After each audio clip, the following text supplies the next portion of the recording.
जहां से आता है जो पाकिस्तान में लोग, जैसे हमने बिलावल भुट्टो की स्टेटमेंट से देखा है, अपनी परछाइयों से डर रहे हैं।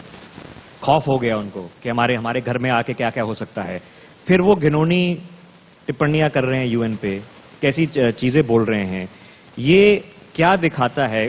उनकी औकात दिखाती है, उनकी सोच दिखाती है, या उनका खौफ दिखाती है? मैं तो यही कहूंगा, बिलावल का बिलबिलाना और बौखलाना ये इसलिए है क्योंकि जो धरती पर आतंकवाद को पनपने का अवसर देते हैं, उनको शरण देते हैं, उनको आगे बढ़ने का अवसर देते हैं, उनके खिलाफ कड़ी कार्रवाई हमने की है। सर्जिकल स्ट्राइक करके, बालाकोट स्ट्राइक करके बार बार उनकी कमर तोड़ने का काम किया है और दुनिया भर में पाकिस्तान का चेहरा बेनकाब किया है। FATF की ग्रे लिस्ट में भी पाकिस्तान का नाम, क्योंकि आतंक को फंडिंग करने का काम।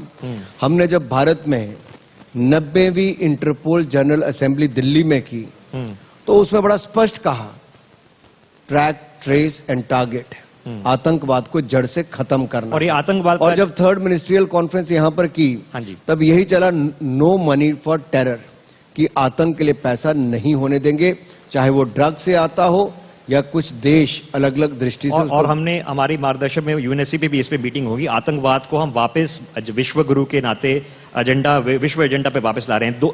चीन पे 2-3 सवाल करूंगा। एक तो जो हादसा हुआ है उस पर बड़ी पॉलिटिक्स चल रही है तवांग पे, आपको पता है कि सोल्जर्स की पिटाई होती है, ऐसा होता है, ऐसा होता है। ये पॉलिटिक्स सही है? क्योंकि सवाल किए जा रहे हैं कि सीधा ऑपोजिशन भी, आप तो हमारी जवानों पे सवाल खड़े कर रहे हो। ये सरकार पे सवाल है या जवानों पे सवाल है? मेरा सिर्फ एक बात का संकेत मैं आपके सभी दर्शकों के सामने रखना चाहता हूं।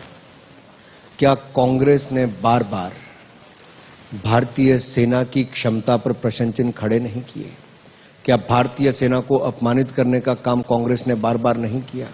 और मैं आपको उदाहरण देकर बताना चाहता हूं। डोकलाम की घटना हुई, रक्षा मंत्री देश के बॉर्डर पर गए, प्रधानमंत्री देश के बॉर्डर पर गए, सेना के जवानों का मनोबल बढ़ाया और भारतीय सेना ने अतिक्रमण करने वालों को मुंह तोड़ जवाब दिया।